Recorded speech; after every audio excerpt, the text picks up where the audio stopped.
এই ভিডিওতে আমরা কনস্ট্যান্ট সম্পর্কে জানবো। কনস্ট্যান্ট যার মান কোনো সময় পরিবর্তন করা যায় না, তাই না? তো আমরা সরাসরি কোডে চলে যাব। এটা 9, আমাদের প্রোগ্রাম হবে হচ্ছে কনস্ট্যান্ট ডট সি। ঠিক আছে, দেখেন এখানে আরেকটা ট্রিক শিখাই দেই। আপনি যেটা ওপেন রাখতে চান 9 কনস্ট্যান্ট ডট সি, এটাতে রাইট ক্লিক করে দেখেন ক্লোজ আদার্স, তাহলে ওইটা বাদে সবগুলো ক্লোজ হয়ে যাবে। ঠিক আছে, তো আপনাকে কিন্তু এডিটর বা আপনি যেটা ইউজ করবেন সেটা সম্পর্কেও কিন্তু মোটামুটি আইডিয়া থাকতে হবে যেন আপনি দ্রুত কোড লিখতে পারেন। তো আসেন আবার basic skeleton stdio.h void main, right, এতটুকু লিখতে হয়। আমাদের প্রায় সময় হয়ে আসছে যে আমরা কেন এতটুকু লিখি বা এটার মিনিং কি। মোটামুটি ওই যে লিঙ্ক, যেটা লিঙ্কিং হ্যাশ ইনক্লুড stdio.h, এইটার সময় চলে আসছে মোটামুটি। আমরা আর কিছু দু একটা ভিডিও পরে হয়তো এটা সম্পর্কে জানবো। ওকে, খেয়াল করেন আমরা কনস্ট্যান্ট সম্পর্কে জানবো এবং এক্স্যাক্টলি কনস্ট্যান্ট ডিক্লেয়ার করাটা ভ্যারিয়েবল ডিক্লারেশনের মতোই। এবং আমি এটা কমেন্ট করে একটু দেখাই দিই সিনট্যাক্সটা কি হবে। আপনাকে আবারও সেই ডেটা টাইপ এটা লিখতে হবে, তারপরে কনস্ট্যান্ট নেম, তাই না? আর আপনি যদি ডেটা দিতে চান তাহলে একবারে দিয়ে দিবেন। ঠিক আছে, সামনে শুধুমাত্র একটা কনস্ট্যান্ট লিখতে হবে যেটা একটা কিওয়ার্ড। আমি বলছিলাম কি 32টা কিওয়ার্ড আছে, তাই না? 32টা কিওয়ার্ডের ভেতরে কনস্ট বা কনস্ট্যান্ট এটা একটা কিওয়ার্ড, এইটা সবার সামনে লিখে দিতে হয় জাস্ট। তার মানে সিনট্যাক্সটা কেমন হবে? ধরেন যে পায়ের মান আমরা যদি বলি পাই 3.1416, এটা তো ফ্লোট, ফ্র্যাকশনাল। তো float pi equal to 3.1416, right? এটা তো ভ্যারিয়েবল হয়ে গেল। তাহলে কনস্ট্যান্ট হবে কিভাবে? জাস্ট প্রথমে এসে কনস্ট্যান্ট এটা লিখে দিলেই হবে।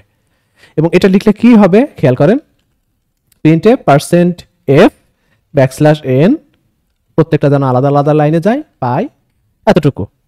তো আমি কোডটাকে জাস্ট এখন কম্পাইল করব। জিসিসি এটা কত নম্বর আমাদের? 9 নম্বর, 9 কনস্ট্যান্ট, রাইট? দেন রান করেন। এটা দেখেন 3.141600, কারণ 6 ডিজিট বাই ডিফল্ট নিছে। ফাইন, এরপরের লাইনে এসে জাস্ট পাই ইকাল টু, আপনি ধরেন যে 2.1416 এটা লিখলেন। ঠিক আছে, তো দেখেন এখানে একটা প্রবলেম দিছে এবং আপনি যদি এখানে মার্ক করেন দেখবেন কি বলছে এখানে, expression must B A modifiable. মডিফায়েবলের অর্থ আপনারা অবশ্যই জানেন যে এটা মডিফায়েবল হইতে হবে, এটা চেঞ্জেবল হইতে হবে। কিন্তু পাই কোনো চেঞ্জেবল জিনিস না, এটা একটা কনস্ট্যান্ট। ফাইন, তো আপনি কোনো কনস্ট্যান্ট যদি সামনে লিখে দেন তাহলে ওই কনস্ট্যান্টের ডেটা আর চেঞ্জ করতে পারবেন না, এবং that's why it is constant. বুঝতে পারছেন আশা করি। এখন এটা একটা ওয়ে, আমি বলছিলাম কনস্ট্যান্ট ডিক্লেয়ার করা দুইটা ওয়ে আছে। এটা একটা ওয়ে কনস্ট কিওয়ার্ডের সাহায্যে, আরেকটা ছিল কি হ্যাশ ডিফাইনের সাহায্যে। তো সেটা পরে আসতেছে, আগে আমি এটা বোঝাই নিই। তো আশা করি এতটুকু যেটা বললাম সেটা বুঝছেন। এখন একটা গুড প্র্যাকটিস আছে এখানে, সেটা হচ্ছে কনস্ট্যান্টগুলোকে জেনারেলি বড় হাতের দিয়ে লেখা হয়। মানে এই যে পাই, এটা একটা আইডেন্টিফায়ার, কনস্ট্যান্টের নাম, এইটা বড় হাতের দিয়ে লেখা হয় এটাকে ভ্যারিয়েবলের সাথে পার্থক্য করার জন্য। ভ্যারিয়েবলগুলো ছোট হাতের আর কনস্ট্যান্টটা কি বড় হাতের। এটা just good practice and bad practice. আপনি গুড প্র্যাকটিস ফলো করবেন সব সময়। ওকে, তো আশা করি বুঝছেন। এখন আপনি কিন্তু কনস্ট্যান্ট একটা কাজ করতে পারবেন না। কি সেই কাজ? আপনি এটা তো ভ্যারিয়েবল ডিক্লারেশন এই লাইনটা, তাই না? আপনি পরের লাইনে এসে পাই ইকাল টু 3.1416 এইটা লিখতে পারবেন না। ঠিক আছে, আপনি বলতে পারেন কেন লিখতে পারবো না? এটা তো ওয়ান টাইম অ্যাসাইন করা যাবে না, হবে না। কারণ কি? আপনি চিন্তা করেন তো, পায়ে কোনো ভ্যালু দেননি, তার মানে ওখানে কি আছে? Garbage value, right? এটা কে দিছে? কম্পিউটার। আপনি পরের লাইনে সেই গার্বেজ ডেটাকে মডিফাই করার ট্রাই করতেছেন, রাইট? তো এটা তো বৈধ না, কনস্ট্যান্ট যেহেতু এটা বৈধ না, আপনি মডিফাই করতে পারবেন না। তো এই কারণে ভ্যারিয়েবলের সাথে কনস্ট্যান্টের পার্থক্য যদি আমি একবারে বলি, ভ্যারিয়েবলে কনস্ট্যান্ট লাগে না, কনস্ট্যান্ট মানে ডিক্লেয়ারের সময় লাগে। আর ভ্যারিয়েবলের সময় ভ্যালুটা পরে দেওয়া যায়, কিন্তু কনস্ট্যান্ট ডিক্লেয়ার করার সাথে সাথেই ভ্যালুটা দিতে হয়।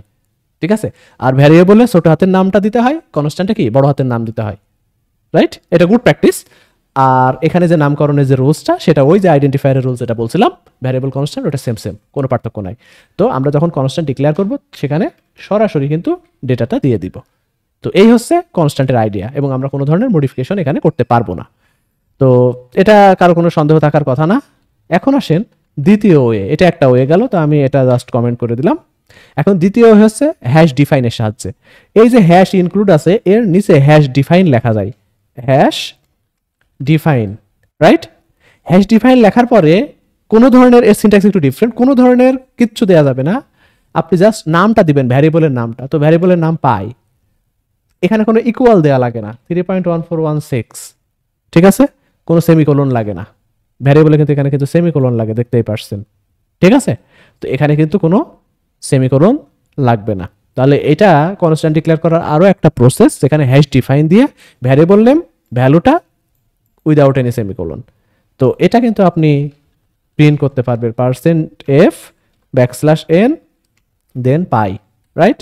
আপনি যদি কোডটাকে কম্পাইল করেন, রান করেন, দেখেন 3.141600, ঠিক আছে?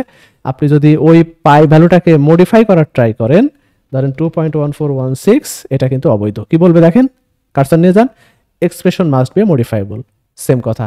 তার মানে এটাও একটা কনস্ট্যান্ট ডিক্লেয়ার করার প্রসেস।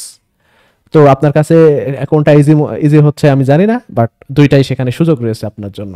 আর এই যে হ্যাশ ডিফাইন, এইটা শুধু যে কনস্ট্যান্টের কাজ করে এটা না, এটা আসলে অনেক কিছু করে, আপনার চিন্তার বাইরে। এটাই আসলে সেই অ্যাডভান্স টপিক সি প্রোগ্রামিং এর, যেটা হচ্ছে জেনেরিক কনসেপ্ট। তো এটা অনেক পরে আমরা পড়বো, বাট এটা শুধুমাত্র কনস্ট্যান্টের জন্য না, এটা মানে সেন্স মানে অনেক বড় আর কি। ওকে, এখন আগের মতো ভ্যারিয়েবলগুলোকে যেহেতু একই টাইপের ভ্যারিয়েবল কি করা যায়, একই লাইনে লেখা যায়, কনস্ট্যান্টগুলোও কিন্তু ওরকম করা যায়। তো আমরা একটা কাজ করি, এটা বাদ দিই, এই লাইনটা কমেন্ট আউট করে রাখি। আমি এই যে লাইনটা লিখছিলাম আর এই লাইনটা, এই দুটো লাইন কমেন্ট আউট করি, আনকমেন্ট করে এখানে ই আমরা জানি অয়লার কনস্ট্যান্ট, যেটার মান 2.718281, এটাও কিন্তু একটা কনস্ট্যান্ট, রাইট? তো আমরা পায়ের মান, তো দেখেন পায়ের মান কিন্তু চেঞ্জ করতে পারবো না। তারপরে ই এর মান ধরেন যে 1.70, এটা করতে পারবো? দেখেন না, এটাও আমরা করতে পারবো না।